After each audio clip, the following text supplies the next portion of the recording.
Boa Olá, noite! Di. Tudo Que bem? Boa bom! noite. Gratidão por ter aceito o convite. Muito bom poder estar aqui com você. Eu que agradeço o convite, Tá o todo mundo ouvindo contato, as bem? conversas. Muito bom, né? E tem muita coisa, tem muito projeto aí pra gente colocar em pauta, Isso. trabalhar junto, né? Tem muita coisa em comum. Eu espero que vocês sejam todos bem-vindos. Nós vamos falar um pouquinho aqui sobre oncologia, sobre psicologia, sobre um pouquinho da nossa história de superação. Eu só queria atualizar uns dados rapidinho sobre o câncer de mama. Depois a Ludmila vai falar sobre a história dela, sobre o tipo de câncer que ela enfrentou. E aí, assim, eu trouxe alguns dados. Assim, você sabia, Ludmila, olha, quase 10 milhões de pessoas morrem por ano no mundo por causa de diversos tipos de câncer. 10 milhões, gente. E isso assim, né? A gente está dizendo são números atuais. Nós não sabemos aí agora esse pós-pandemia. Teve muitos casos de pessoas durante a pandemia que foram diagnosticadas e que também não foram por conta, né, de não tiverem receio de sair de casa, de ir ao médico, enfim, né? E aí cresceu muito o número de pessoas, infelizmente, com esse diagnóstico. Então, no Brasil, essa estatística já alcançou um patamar de mais de 280 mil óbitos anuais. Você acredita? E também com essa prevenção aí do coronavírus, né, o isolamento social, eles focaram muito no Covid, no combate ao Covid, né, e deixaram algumas especialidades sem atenção. E foi o que Exatamente, foi uma favoreceu, né, coisa para os terrível. óbitos de quem estava com câncer. Cresceu demais. Apesar de ser uma doença em que várias causas se juntam, a gente sabe que são vários fatores quando se fala em câncer. Então a gente fala de estilo de vida, alimentação, N fatores, não é uma coisa só. Então, apesar de ser uma doença com várias causas, né, permitindo que a doença surja, o câncer não é impossível de ser prevenido. Também vamos falar um pouquinho de prevenção aqui, dá para prevenir. Né? Então, no Brasil, excluindo os tumores de pele não melanoma, o câncer de mama é o mais incidente em mulheres de todas as regiões, de norte a sul, né? Com taxas mais altas nas regiões sul e sudeste. Sabia disso? Esses dados eu peguei no INCA. Uhum. Para o ano de 2022, foram estimados 66.280 casos novos. Olha isso, gente. E vem crescendo cada vez 66.280 mais, né, Di? é muita gente, o que representa uma taxa ajustada de incidência de 43,74 casos por 100 mil mulheres. Os dados do INCA que eu peguei aqui hoje, né? As taxas brutas de incidência e o número de novos casos estimados são importantes para estimar a magnitude da doença no território e programar ações locais. Então, o que a gente vê aqui, no norte, de 21,34 de incidência, Nordeste 44,29, Centro-Oeste 45,24, Sudeste, onde nós estamos, né? Uhum. 81,06. Olha só, hein? Então é a maior incidência na nossa região. E a região sul, 71,16, né? Que é a segunda depois da região sudeste.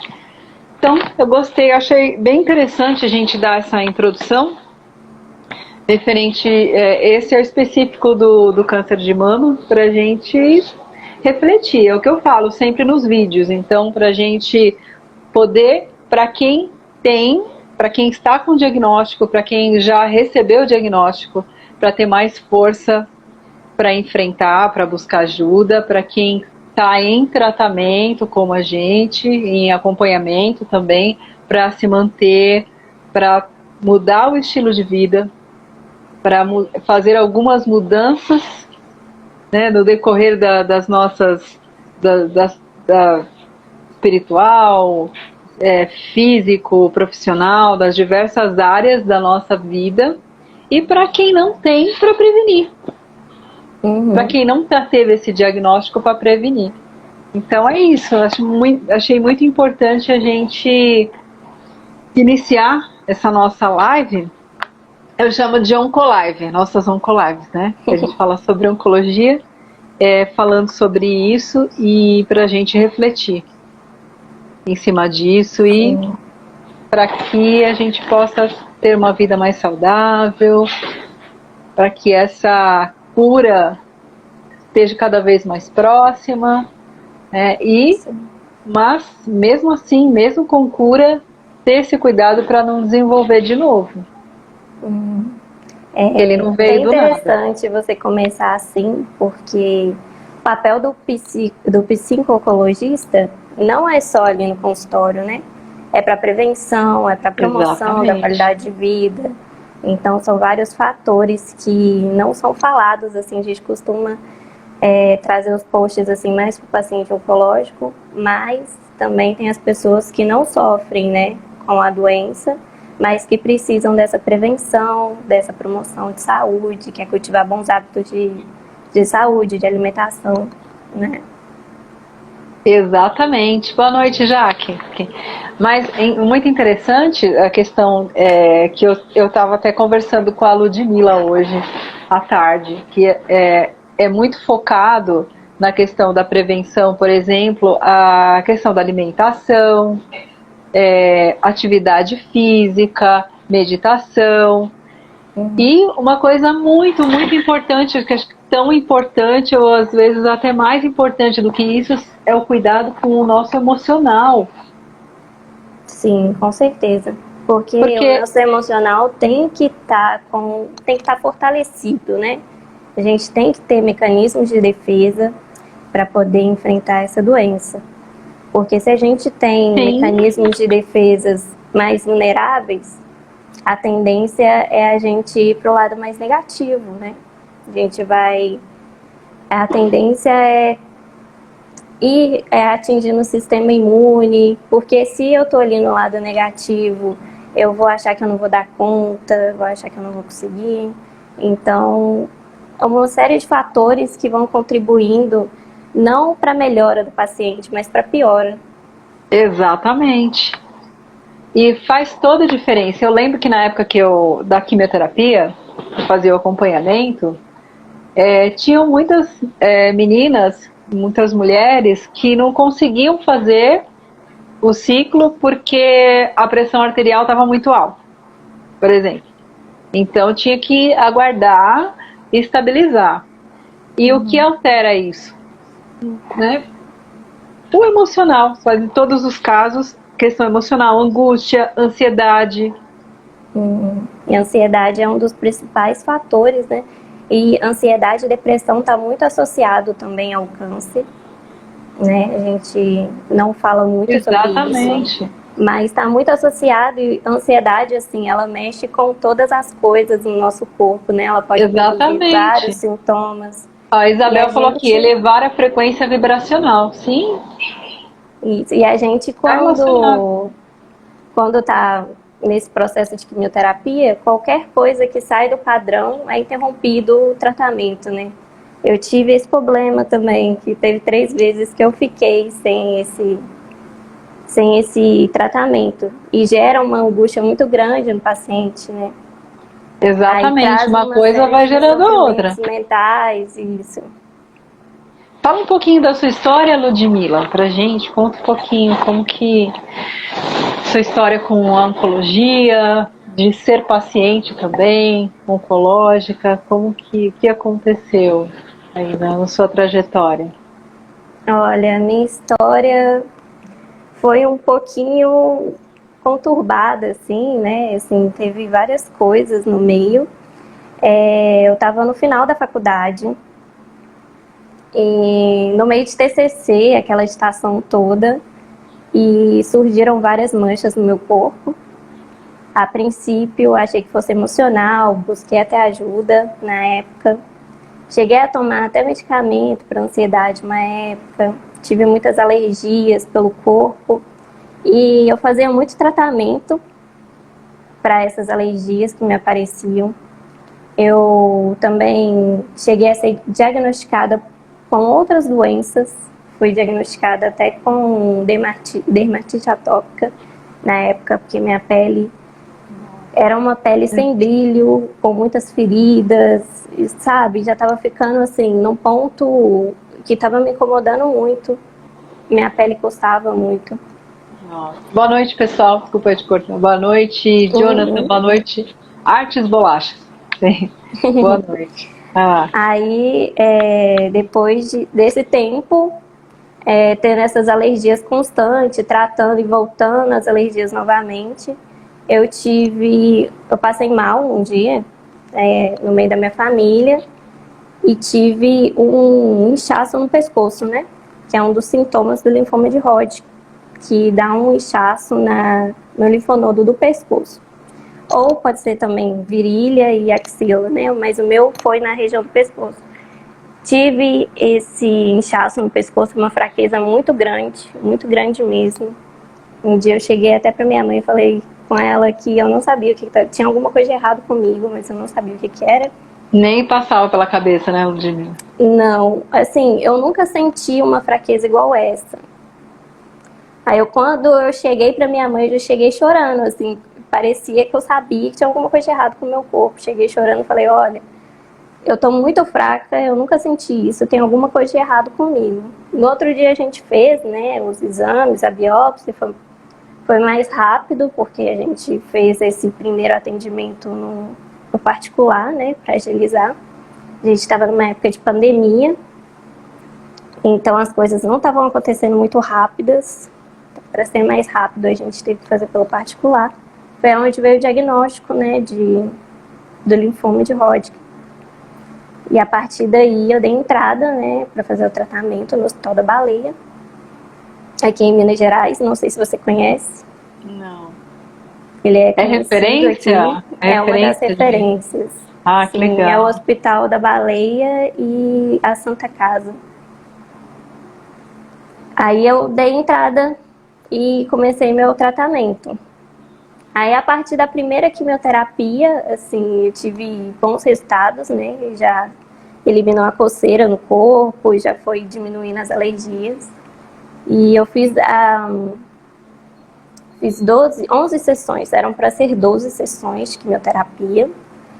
Só que a médica optou por 11 porque no meu PET já tinha dado que os linfonodos já estavam sem atividade, então não precisei mais fazer nenhum procedimento. Mas no meio desse tratamento foi aonde que eu estava formando na faculdade, né, aquele alvoroço todo.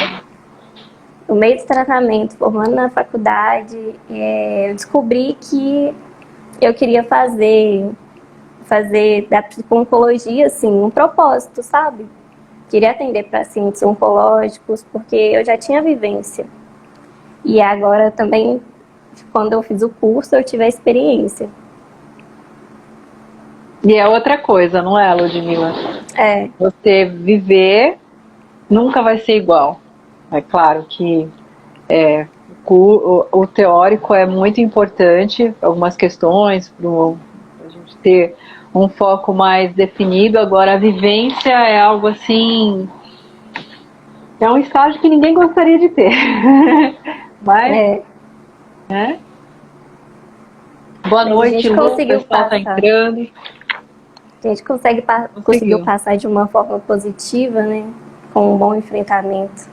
A Renata está dizendo aqui, né? Só quem vive sabe como é. Realmente, Renata, é verdade. E aí, assim, eu não sei se a Ludmila sabe um pouquinho da minha história. Também, quando eu tive o diagnóstico, eu estava atendendo freneticamente, né? Estava muito feliz, eu estava fazendo o que eu gostava, atendia na clínica, muitos pacientes. Eu fiquei um tempinho afastada da psicologia clínica e logo que eu tinha voltado, aí eu descobri, e também eu não tinha plano de saúde através do SUS, e aí teve uma lacuna, uma demora, e eu entrei no processo de negação, então eu não tinha dor, e as coisas foram se desenrolando, e aí, enfim, a primeira percepção foi no início, abril de 2018, e eu fui iniciar o tratamento em setembro de 2019. a Isabel que quem passa por essas experiências torna um melhor profissional. Com certeza, né? Com certeza que eu falo que é o tipo de estágio que ninguém gostaria de ter. Aí depois eu iniciei o tratamento e tal, só que assim, o meu organismo, ele não se deu bem com a quimioterapia. Teve uma rejeição muito, muito grande. Eu tive um episódio de pneumonite. Então, e a minha imunidade também despencava toda vez que eu fazia quimioterapia, despencava, tinha febre, tinha que ir pro pronto-socorro, tomar antibiótico, às vezes aí começaram as internações, e aí, ao final, eu terminei uma medicação, que eram 4 ciclos, e aí, no início de uma nova medicação, que aí seriam 12, eu alcancei fazer 2. Que teoricamente tinham me falado que tinha menos efeito colateral, mas o meu organismo foi o contrário. E aí me deu esse quadro, né, de pneumonite, eu convulsionei, fiquei na UTI, fiquei em estado de coma, foi bem complicado, e aí eles suspenderam todo o tratamento, todo o protocolo. Foi suspenso a partir daí, fiz a cirurgia, e eu não fiz radioterapia também, por ser na região do pulmão, justamente na região onde estava mais afetada. Então eu optei por não fazer e tal. Eu faço acompanhamento hoje com hormonioterapia, mas assim, o tratamento prescrito ele não foi cumprido por conta que o meu organismo não resistiu. E vida que segue. E aí assim, e a gente, principalmente nesse caso, porque se eu for pensar, se acontecer de voltar, como que eu vou tratar? Então, assim, não dá pra ficar. Por isso que é importante tratar da saúde emocional, porque imagina que se eu fosse ficar pensando nisso, né, gente? Eu ia enlouquecer, ia ficar assim, ia atrair tudo. Isso gera uma insegurança, né, muito grande, total. Porque a gente tá lidando com uma situação que foge do nosso controle. Porque então, se a gente assim, for ficar focado nisso, não realmente pode. Se você passa por o processo completo, olha, foi me prescrito um tratamento. Passei pelo processo completo, legal, fiquei meio mal, mas eu passei pelo processo completo e tal, encerrou. É o que não foi o caso. Né? Então, assim, mas o que eu posso pensar? Então, as opções que eu ensino na terapia, eu trabalho com terapia cognitivo-comportamental. Então, assim, os pacientes sabem, a gente faz o registro de pensamentos. Sim. É importante para todo mundo aqui. Qualquer situação, principalmente na nossa, né? Então, assim, situação. Então, você pensa numa situação que você vivenciou, que você não está conseguindo lidar. Depois dessa situação, você vai fazer, pode começar com a anotação, né, gente? Primeiro pensamento, qual o pensamento disso? Então, eu posso dizer assim, a Isabel, meninas, eu ofereço um presente para vocês duas. A cura reconectiva. Olha, a gente vai cobrar, né? Né, Ludmila? Legal, depois, gratidão, hein? Então, e aí o que acontece? Depois você anota, pensamento, primeiro pensamento. Então, nesse caso, se eu fosse pensar, nossa, se voltar eu não tenho como me tratar mais. Acabou, né? Agora eu vou morrer. Se voltar, eu vou morrer. Pronto. Sentimento. Quando você tem esse tipo de pensamento, qual o seu sentimento? Imaginem, né? Qual o sentimento? Aqui está o telefone dela. Justamente para levar as frequências. Gratidão, gratidão. Esse pensamento de medo, angústia, ansiedade, pavor, claro, né? Uma situação Falta dessa. de controle, né? Falta de controle, grau de ansiedade. O que você acha, Ludmila?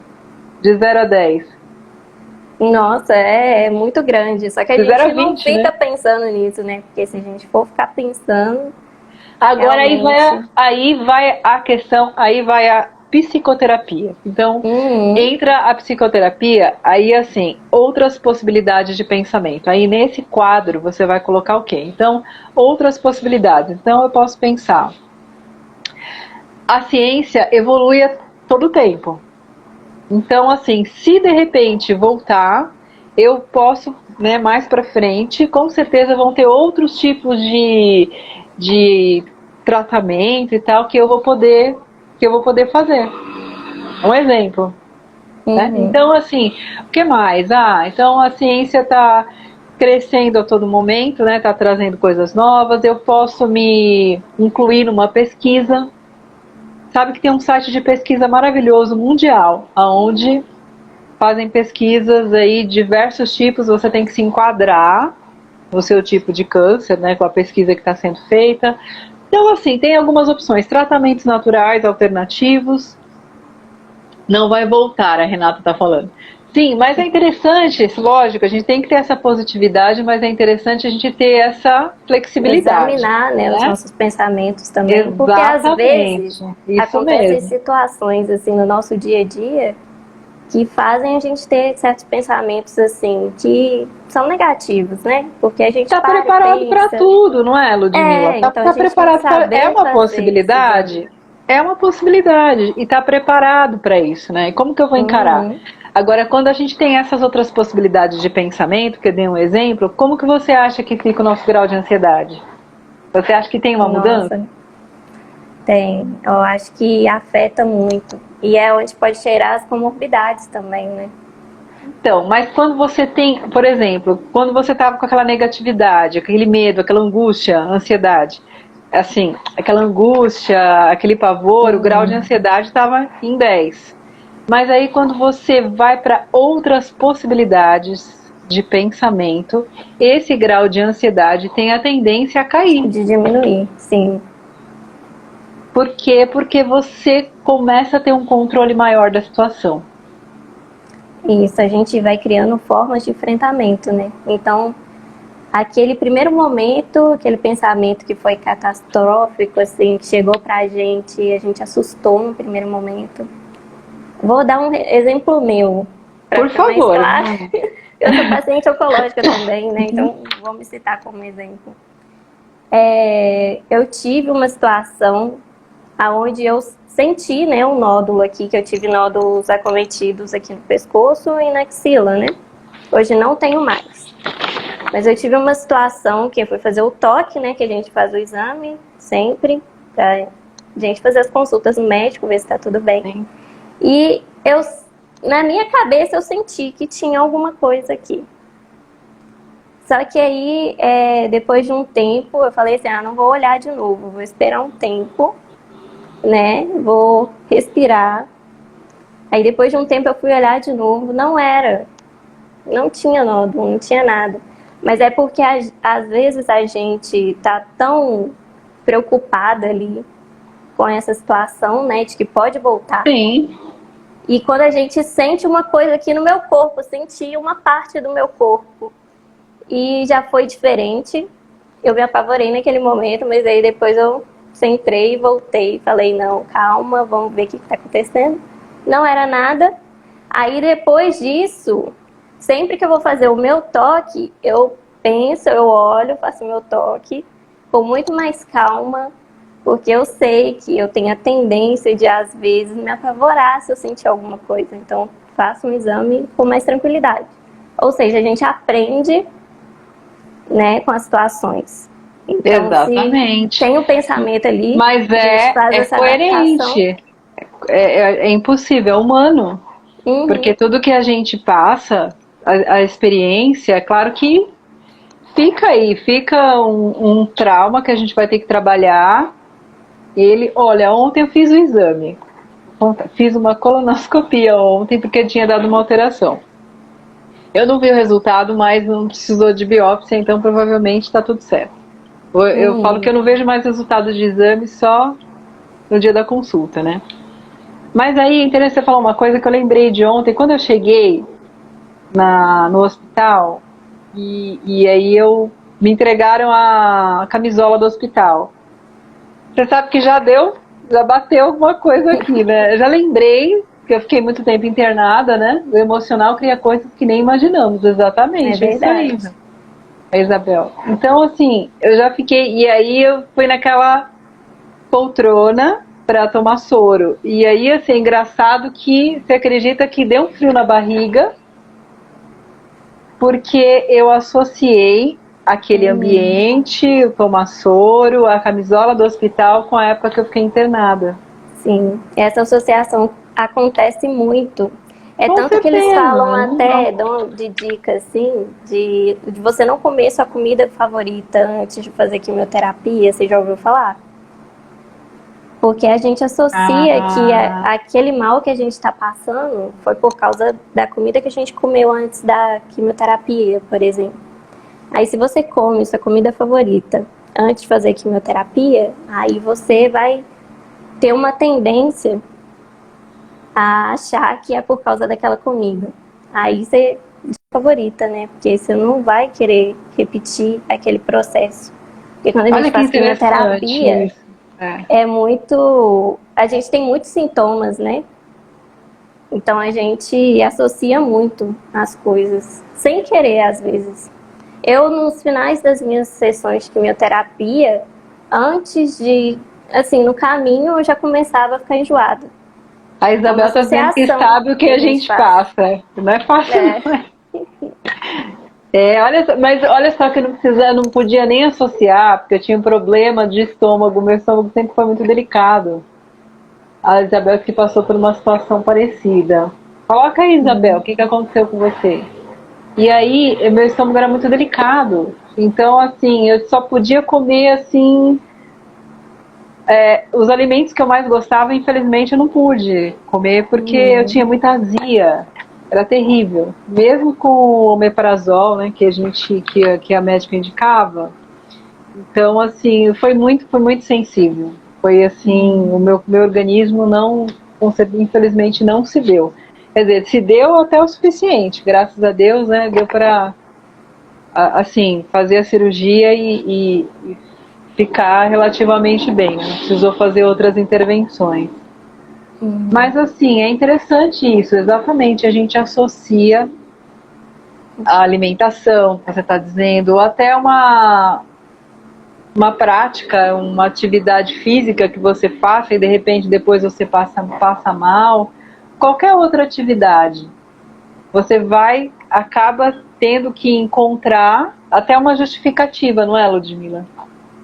e é verdade. Inconsciente. Você tem que encontrar um bode expiatório Isso tudo é para feito de poder. forma inconsciente mesmo, né? Depois que a gente vai examinar e ver o porquê, que aí a gente percebe que, olha, não tô passando mal por causa disso. Não é porque eu comi minha comida, a comida favorita aqui, não. É por causa da quimioterapia mesmo.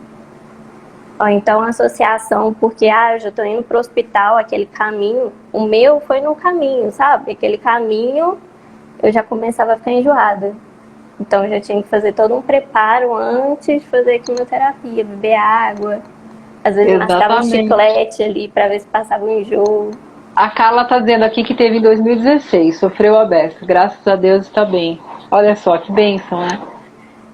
São situações, no momento que a gente está vivenciando, eu não sei se você sentia, acho que todo mundo, né, Ludmilla, no momento que a gente está passando, não só pela questão da quimioterapia, qualquer outra situação difícil na nossa vida, qualquer outra enfermidade, a gente tem a sensação de que a gente não vai resistir, de que aquilo não tem fim. E é difícil que as pessoas do lado de fora, é assim mesmo, vai passar. Mas na hora que a gente está vivenciando, não é bem assim, é uma outra dimensão. Eu brinco que é como um sonho. Né? O sonho é interessante. Você sabia que o sonho ele tem a duração de 20 minutos, em torno de 20 minutos? Vocês sabiam? O Ludmilla já sabia. Gente, os sonhos, eles têm a duração, né, em torno de 20 minutos um sonho, que dá a impressão que você sonhou a noite inteira. Olha só que interessante, como que é a nossa mente, o funcionamento da nossa mente. Então, quando a gente está passando por um processo desses, dá a impressão de que não tem fim. A gente só vai ter essa dimensão depois que a gente está do lado de fora. Hoje, quando você fala sobre você, sobre o seu processo, quando eu falo sobre o meu, parece que foi uma coisa que passou muito rápido. Ele perdeu, né? Perdeu aquela dimensão que tinha quando nós estávamos vivenciando. A Lu está dizendo, eu sou muito ansiosa e às vezes a gente cria situações, mas temos que nos acalmar, sim. Sim, existem várias ferramentas, né, pra gente lidar com isso.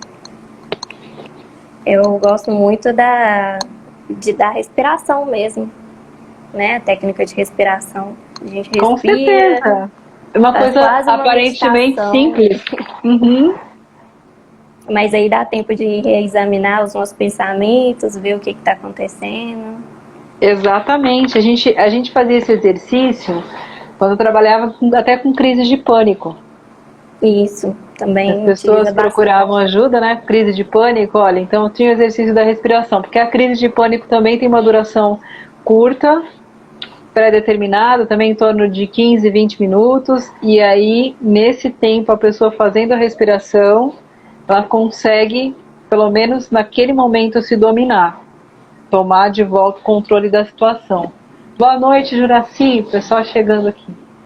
Então, assim, é interessante a gente pensar também, e a prevenção, né? Tem muita gente aqui que não é paciente oncológico, Uhum. que está aqui nos assistindo, nos ouvindo, mas hoje em dia, olha só que interessante, quem não é, quase provável que conhece, tem um familiar, tem um amigo, já está assim, né? Aqui a Renata, eu consegui um controle emocional que até hoje me surpreende, porque sou mega ansiosa, faço acompanhamento com o psiquiatra, ele ficou surpreso. Olha, parabéns, Renata. Muito É bom. isso aí, coloca aqui, né? Coloca aqui como que você acha, como você conseguiu esse controle emocional, né? Mas é que eu falo, hoje tem muitas pessoas mesmo, né, que não são pacientes oncológicos, mas conhecem alguém, um familiar, um amigo. Já está assim, né, Ludmila? Um tempo atrás, Sim. uns anos atrás, não, mas hoje, por esses números, olha, a gente falou aqui em 10 milhões de pessoas no mundo. Sim, esses Né? Então, números desatualizados, né? Por causa da pandemia, porque é muito maior ainda. exatamente, isso aqui era uma estimativa, né? Assim, olha, para o ano de 2022 foram estimados 6.208, foram estimados, então provavelmente está bem maior do que isso. Uhum. Então a gente já vai estar nessa situação. Quase todas as pessoas, todo mundo vai conhecer alguém, um familiar, um amigo, um conhecido que tem câncer. A Isabel está dizendo a mesma coisa. Realmente, quem não é paciente tem família ou pessoas bem próximas. Então, é um assunto muito importante para todo mundo, para todos Sim. nós. Até para os familiares ou quem conhece, quem está próximo de paciente oncológico, saber auxiliar, né? Saber como que vai poder dar suporte. E entender também para ele, para promoção de qualidade de vida dele. Exatamente, a Renata. Fácil não é, nada, com certeza. Né? Então, por isso que nós estamos aqui. Né? Nós estamos aqui para trazer. Vamos estar mais vezes, né? Depois nós vamos aí tá marcando outras datas aí para a gente poder falar um pouco a respeito disso, que é um assunto, a oncologia hoje, Enorme. cada vez mais, né? Cada vez mais nós vamos trazer aqui que exatamente trabalhando na prevenção também, até para nós, né? Nós somos pacientes hoje. Olá, meninas, a Tereza, boa noite, Tereza. Nós somos pacientes hoje, mas aguardamos a cura, mesmo quando nós não formos amanhã, mais para frente. Mas vamos ter que sempre trabalhar isso, vamos ter tendência a desenvolver. E quem não desenvolveu, quem não tem, para prevenir mesmo, para evitar, né? Para evitar de desenvolver um câncer. A Isabel, um sobrinho meu foi diagnosticado há pouco mais de um mês com câncer na garganta, olha só. É isso aí, tá aí, né? Tá aí. Então, cada vez mais, exatamente, a gente vai ter que falar de prevenção. E dá para prevenir, Ludmila? Você viu aqui no texto, né? O texto que eu peguei aqui estava falando que dá. O que você Dá acha? para prevenir. Assim, alguns tipos de câncer são hereditários, né? Então, é mais difícil a prevenção, mas não é impossível, né? Igual o câncer de mama, ele é um câncer que tem uma carga genética muito forte. Então, É mais difícil de prevenir, mas não é impossível, né? Tem atividade física, tem melhorar hábitos alimentares, a gente também controlar o nosso emocional, eu acho importante, porque o emocional ele não está ligado diretamente com o câncer, né? Mas ele está ligado ao sistema imune. Então, se o nosso sistema imune está fortalecido, a gente também consegue estar prevenindo de ter outras doenças além do câncer. Exatamente, ó. Aqui quem falou que é a Tereza? Tereza, coloca de novo aqui que eu não vi, passou assim, Isabel. Meu irmão ficou curado, fez tratamento e está curado há mais de 15 anos. Então, legal. Exatamente o que a Ludmila estava falando. Referente à prevenção, sim, né? Tem vários. É multifatorial, como a gente falou, né? Tem determinados tipos de câncer que tá aí, que tem um foco mais genético. Mas, de um modo geral, é multifatorial. Então, assim, o nosso exemplo, vou falar de mim, depois a Ludmila vai falar sobre você. Tá o que eu pude perceber, né, assim, aí, né, podem perguntar, mas e aí, né? O que vocês acham que causou em vocês? Eu estava num processo, tinha passado por um processo familiar também, difícil, de medo de uma doença familiar, aí que eu fiquei um pouco assustada, isso há 2 anos antes. Como prevenir o câncer de ovário, pois é muito silencioso e não aparece no ultrassom vaginal. A gente vai falar um pouquinho. Então, assim, eu senti, passei por essa situação de tristeza, de angústia, de medo muito grande 2 anos antes, 2, 3 anos antes, uma questão familiar. Depois, novamente, né, um pouco antes, aí também mais uma vez, que me abalou bastante. E assim, eu também estava afastado do trabalho, que eu amo. Tinha dado um tempo com a psicologia clínica. Então eu creio que foi a junção desses fatores. Claro, a alimentação estava ruim, isso, o periférico. Mas eu acredito que isso também, esses fatores principais que acabaram fazendo com que eu desenvolvesse esse câncer. Então, assim, eu já estou fazendo algumas mudanças, depois disso, algumas mudanças na minha vida, para poder mudar algo, né? Eu não posso voltar ao que eu era, porque é matemático, né, gente? Eu sempre falo isso, se a gente voltar a fazer as mesmas coisas, agir da mesma forma, é matemático. Volta, a tendência é voltar, vou desenvolver de novo.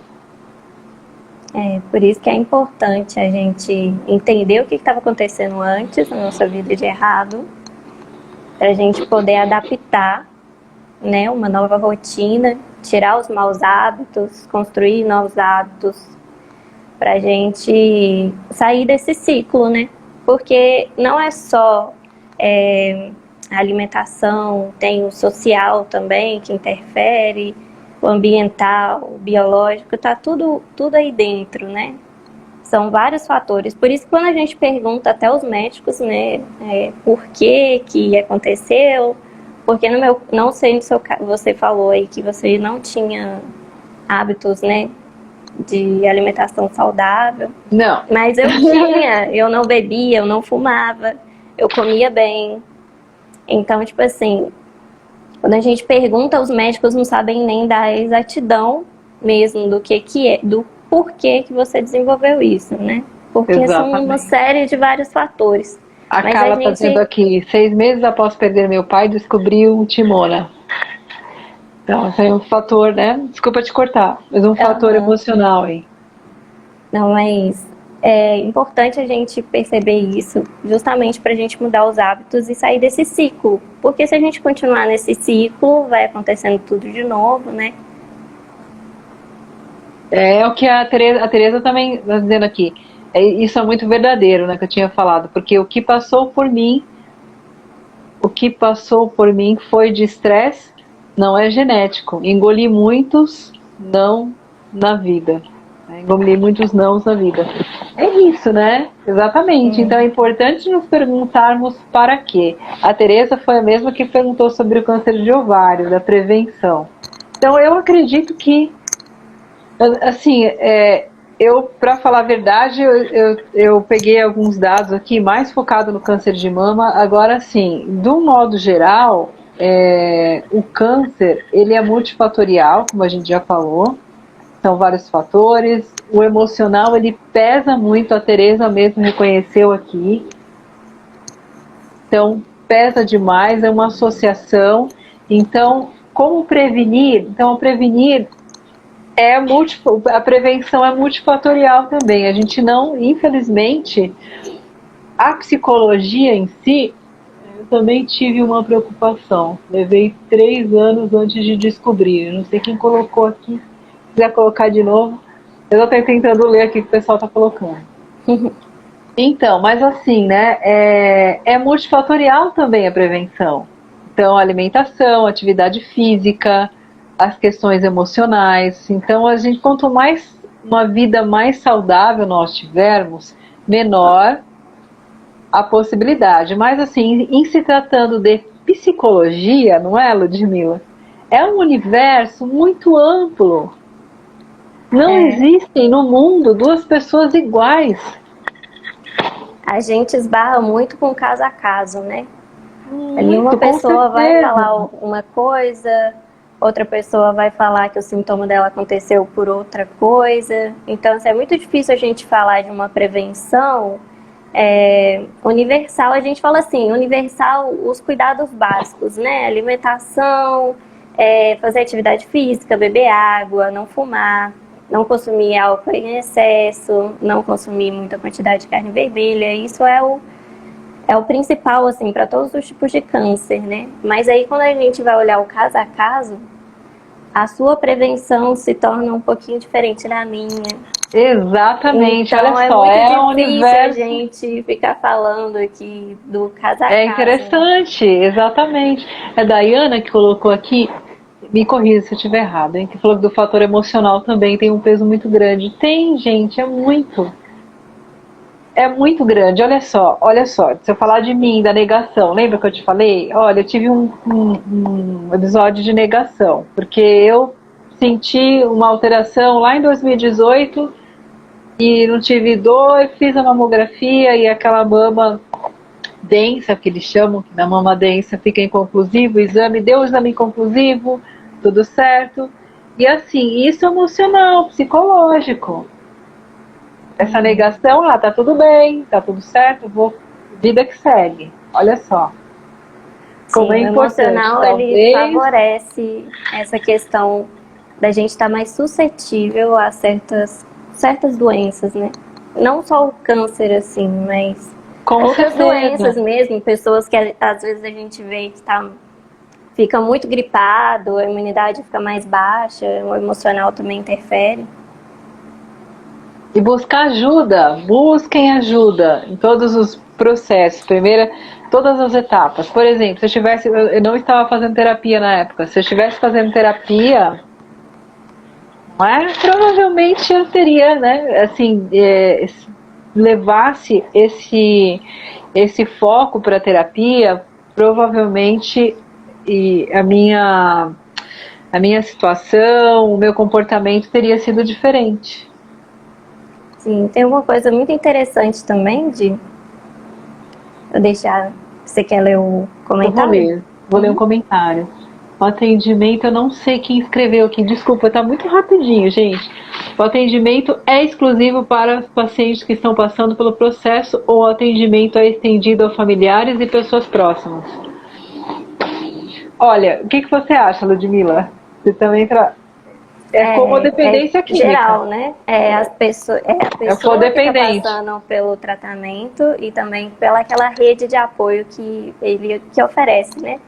Então, família, exatamente. É importante ter os parentes mais próximos para saber como lidar também. Com certeza, é imprescindível. Sofre junto, muito difícil. Sim. Tem a somatização também, que é uma coisa psicológica, né?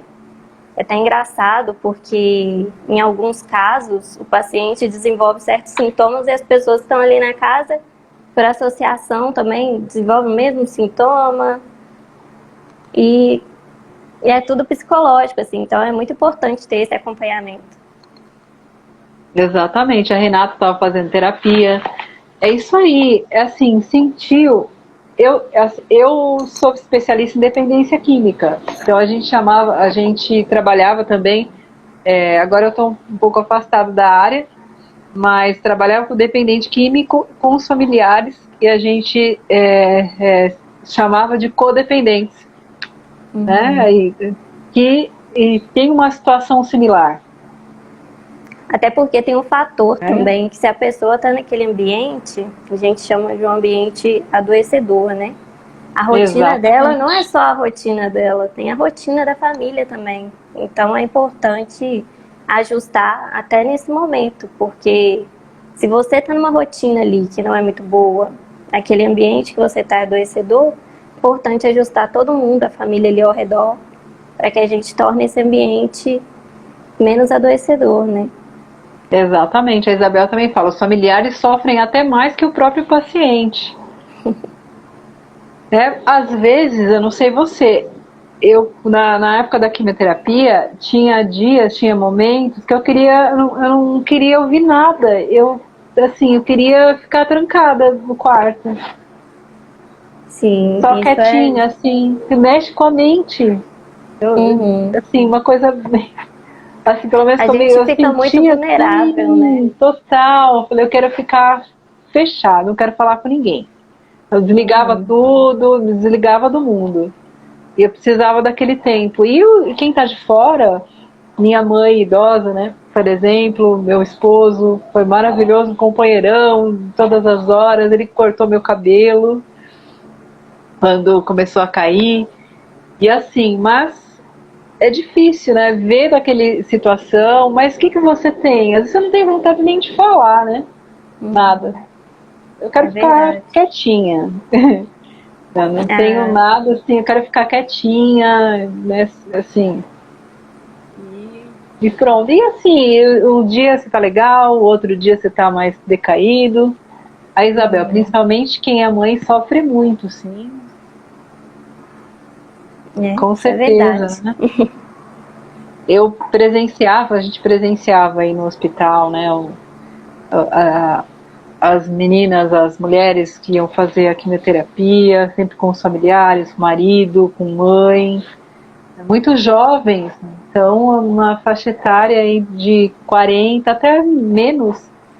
Eu tinha uma companheira do quarto, que acho que estava com 35, 36 anos, então pessoas nessa faixa etária. O caso da Ludmilla. 26. Olha só. E minha mãe com 40 e poucos. E ela me acompanhou todo o processo. Então, para ela também foi um sofrimento, né? Ela também teve que aprender junto comigo. E às vezes ela chorava também junto comigo. Então, por isso é importante a família estar junto ali do paciente, porque dá suporte, mas também ser assistido. Exatamente. Né? Porque não é só o paciente oncológico que sofre, a família toda sofre junto. Porque a Suki, boa noite, meninas. A gente precisa ter esse cuidado, imagina só, né? O familiar aí, e de repente mais fragilizado que o paciente. E aí, assim, é um peso muito grande, então de repente o familiar aí desabando mal, né? Puxa vida, meu Deus, eu não quero, você tá mal, e agora? E se, né, aconteceu pior e tal? E aí o paciente ouvindo, vendo um familiar, um ser querido nessa situação, acaba sendo pior.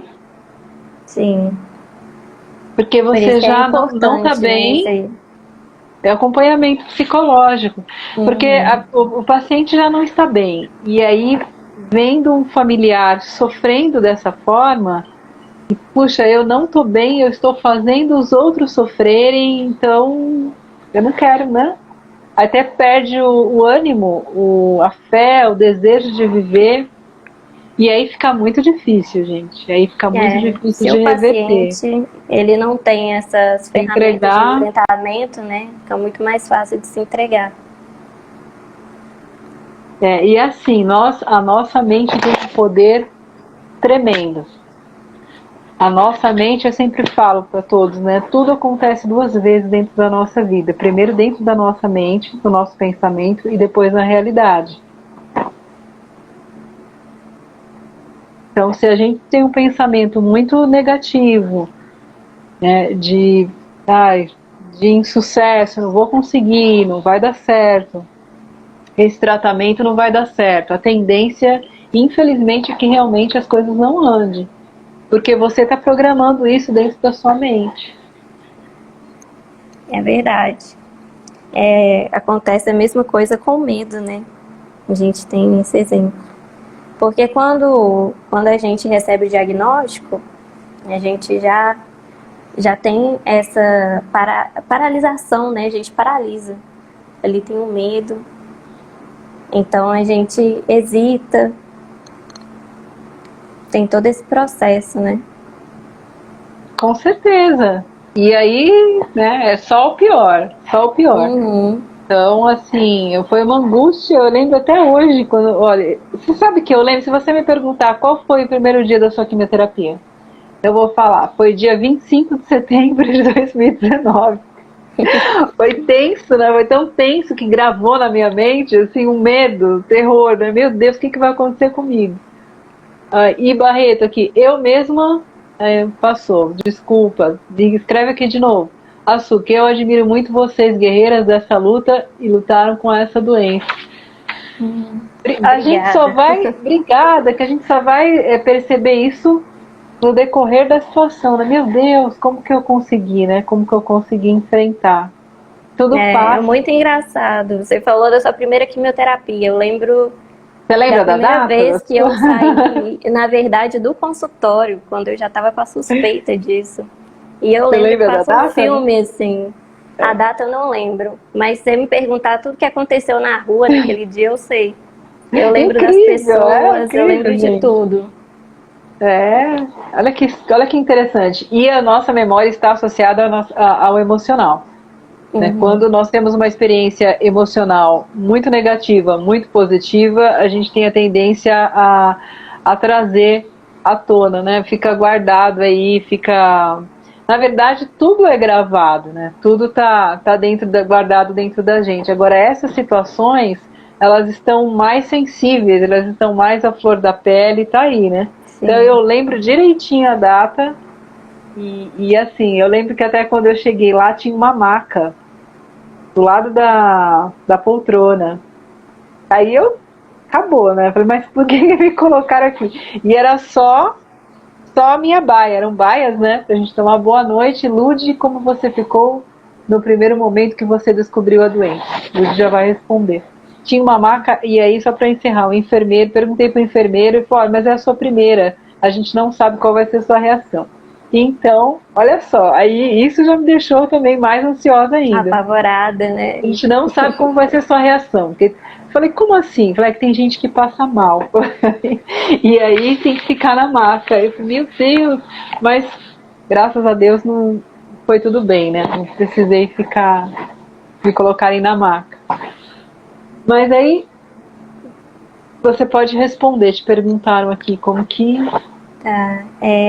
No primeiro momento, quando eu descobri mesmo, eu nem pensei em mim, eu pensei nas pessoas que estavam ao meu lado, como que eu ia contar, como que eu ia falar para as pessoas que eu estava doente. Então, no primeiro momento, assim, não tive um baque meu, não. Tive um baque de, e agora? Como que eu vou falar para as pessoas? E foi, né? Tanto que no dia eu lembro desse trajeto todo que eu fiz. E na época eu tava namorando, pedi meu namorado para ir lá para casa. E eu fui conversar com minha mãe, com meu irmão, com ele, para falar tudo que estava acontecendo e de como que a gente ia seguir, né? porque eu acho que a minha família, no meu momento, foi uma rede de apoio assim, muito grande. Eu não sei se sem eles eu conseguiria ter esse enfrentamento, sabe? Que eles foram um suporte muito grande para mim. Mas depois disso, depois que eu contei para todo mundo, o meu pensamento foi: ou eu vou fazer tudo que eu tenho que fazer e vencer essa doença, ou eu desisto agora. Então já tive esse pensamento assim de enfrentamento, sabe? Eu vou enfrentar essa doença, porque se não for para me enfrentar, eu desisto agora. Não preciso nem fazer tratamento. Exatamente. Eu acho que isso já é uma escolha. A partir do momento que nós nos submetemos ao tratamento, não é que tem que assinar aquele termo, né? É assustador. Aquele termo. A mastologista que me passou um termo, ela falou: não precisa ler, viu? Isso daí é de praxe. É assustador aquele termo que a gente assina, porque realmente é um tratamento bem, bem pesado. Mas assim, sim, a partir do momento que você assina aquele termo, você já fez uma escolha de enfrentamento. Não exatamente como você disse. A gente nem precisa passar por tudo isso, se submeter a isso, né? Eu, no meu caso, a médica não teve nem tato, sabe? Na hora de fazer o contrato mesmo, é isso, né? Ou você vai, faz o contrato ali, assina o termo e faz o tratamento, porque você já está doente. Então, se você não fizer o tratamento, você está optando por desistir ali daquele momento, né? Então, ou você assina o termo, ou você não vai fazer o tratamento. E na época, eu lembro que ela virou para mim e perguntou uma coisa, se eu tinha vontade de ter filhos. Aí eu falei assim, tenho. Só que na mesma hora ela virou e falou assim: se você tiver vontade de ter filhos, você pode congelar seus óvulos, mas se você postergar, talvez seu tratamento não vai ser tão efetivo. Ou seja, ela deu a solução e ao mesmo tempo retirou. E isso é uma coisa que eu vejo que é muito comum, sabe, dos médicos. Não sei se tem um preparo, né, porque eu não estou na área médica, eu não sei se tem um preparo, mas eu vejo muito paciente oncológico se queixando nesse momento que a gente vai assinar esse contrato, que a gente se dispõe a talvez ter várias coisas decorrentes, né, do tratamento, ter problemas de coração, ficar infértil, entre outras coisas, para quem não conhece qual o contrato que a gente está falando. Mas, assim, nesse momento eles são assim, extremamente médicos, técnicos. E por isso também é importante a ação do psicólogo. Porque se você não tiver uma base de você falar assim, calma, isso daqui, tudo que está aqui no papel é que pode acontecer, não significa que vai acontecer. Né? E a gente examinar os nossos pensamentos é uma forma também do paciente ver o seu tratamento de uma forma mais negativa. Porque se for uma pessoa que não tem um enfrentamento positivo, já vai olhar para aquilo ali, que é um desastre enorme. A gente, né, que trabalha com emoções, a área, tudo mesmo, porque aí a gente não era ID psicóloga, era ID paciente. Né? É ID ser humano que ia iniciar um tratamento oncológico. Então, a gente que teoricamente trabalha com isso no decorrer da vida, com as pessoas, já foi difícil, imagine para quem está mais sensível. Aí a Isabel está falando que os médicos não são preparados, né? Provavelmente não, que eu não estou conseguindo ler. Então é realmente provavelmente falta de orientação. Tinha que ter uma orientação psicológica, talvez, né, mais focada, principalmente para essa área, porque é bem pesado, né? São técnicas e muitas vezes estúpidos. Eu falei falta de preparo. E também, do ponto de vista psicológico, não sei se você concorda comigo, da questão de colocar a barreira para se proteger. Porque esse ambiente, o meio da oncologia, talvez mais do que os outros, existe um enfrentamento maior com as perdas. Os óbitos, Sim. tem muito caso, né? Muitos pacientes vão a óbito, jovens. Eu mesma, 3 companheiras de internação da enfermaria que estiveram comigo com a minha idade, e eu tô com 46, 44 eu tinha, com a minha idade faleceram. Então, assim, existe isso também. Talvez se você não tem um preparo maior, tem que ter um preparo direto. Se tiver bem trabalhado as suas emoções, você vai agir dessa forma mesmo para se proteger. Sim, Você vai um mecanismo se de tornar mais defesa nosso, né? frio, um mecanismo de defesa. Você vai se tornar mais frio para você se proteger. E não ter um vínculo maior com aquele paciente, porque é sofrido. É sofrido porque, assim, é uma doença ainda que não existe uma cura efetiva. Não existe uma pílula do câncer ainda, né? Minha filha, Isabel, minha filha teve convulsão, né? E o psiquiatra falou que podia ser encefalopatia, que podia ser um câncerzinho, olha só, dessa forma, né? Mas provavelmente, Isabel, né, que a gente está dizendo aqui, provavelmente seja isso, né? Então, as pessoas, elas acabam uma forma de se proteger, realmente, né? É um escudo para não sofrer. Jonathan, às vezes os médicos são bem diretos. Nesse caso, pode abalar o psicológico do paciente e piorar o caso clínico? Claro. Sim, se essa pessoa não estiver preparada, não tiver mecanismos de enfrentamento, provavelmente, a partir daquele momento ali, a conduta dele vai ser mais negativa sobre o tratamento. E também ter a resistência de toda vez que encontrar aquele médico ali. Tem muito paciente que não quer nem saber. Né? Ele fala assim, o médico falou que é para fazer, nem sei o que o médico falou que é para fazer, porque já cria uma resistência. Ele já tapa os ouvidos ali, porque já sabe que vai ter essa conduta, né, um pouco desagradável, e às vezes nem procura saber o que vai acontecer com ele. Exatamente. Depende, né, também do paciente, como a gente falou, se ele está mais sensível também. Assim, que já tem uma negatividade, uma sensibilidade maior, mais delicado, e com certeza isso pode influenciar demais.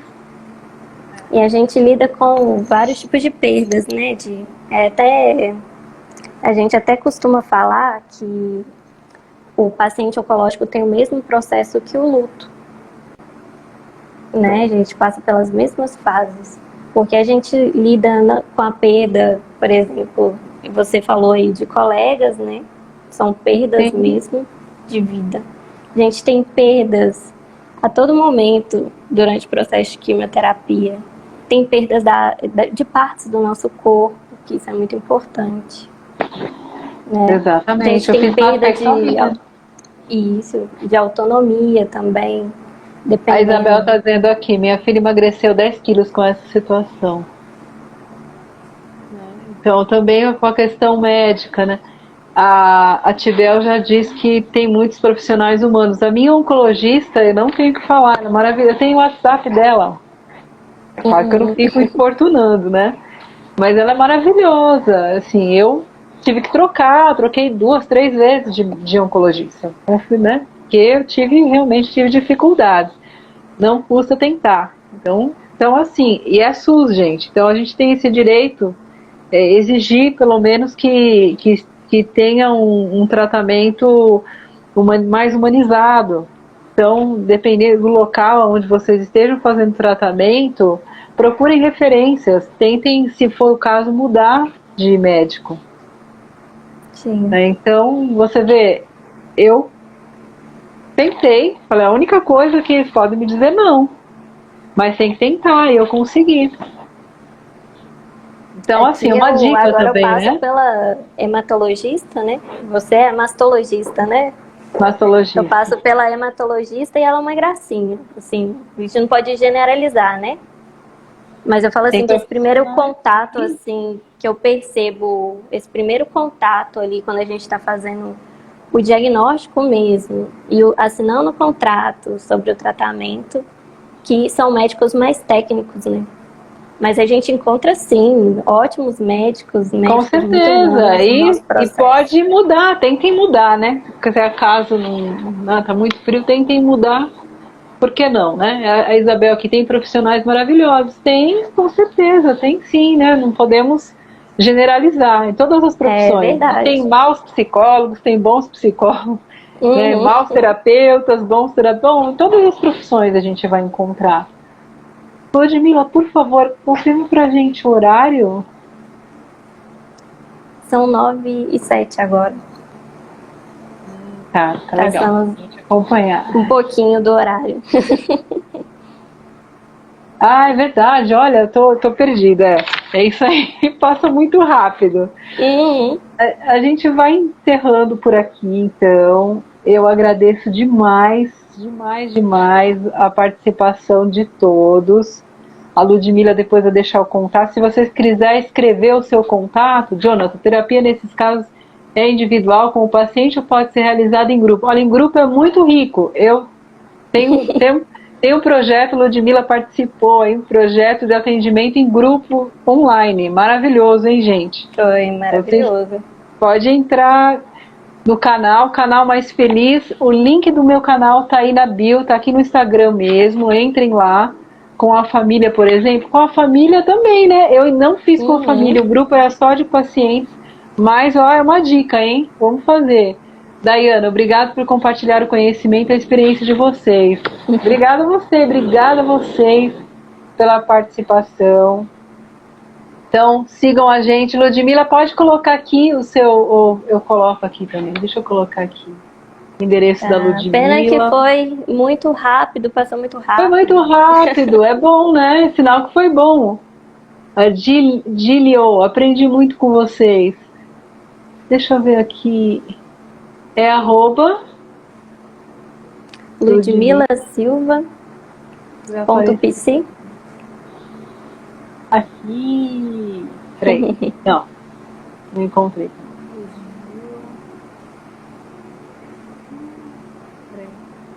Acho que eu vou ter que escrever mesmo. Ludmila Silva.pc. Vê se tá certinho aí. Tá certinho? Você conseguiu ver? Certinho. Consegui ver.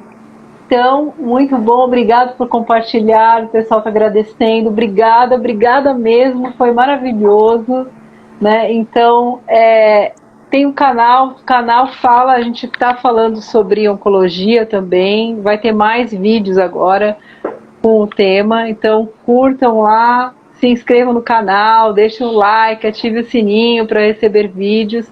Toda terça vamos estar aqui no Instagram, estamos aqui 19h30, entre 19h30 e 20 horas. Vamos voltar com Ludmila também, né, Ludmila? Vamos fazer uma outra. É um tema muito vasto. Parabéns pela live, show de bola. Obrigada, pessoal. Isabel, vocês são exemplo, gratidão. Obrigada, olha. Ludmila, considerações finais. Eu só queria agradecer mesmo pelo convite, foi ótimo. Minha primeira live, mas foi tudo tranquilo. Maravilhoso! Vocês acreditam? É fake, hein? Essa informação é fake. Vocês acreditam que é a primeira live dela? Acho que não, hein? Bate um nervosismo. É maravilhoso! Aqui, mas... Não, tranquilo. Mas a gente vai levando, né? Tem que experimentar coisas novas. Mas muito obrigada, viu, Di, pelo contato.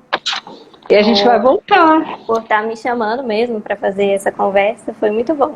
A Dilio falou que não acredita não, que é a primeira, tá vendo? Então tá show de bola.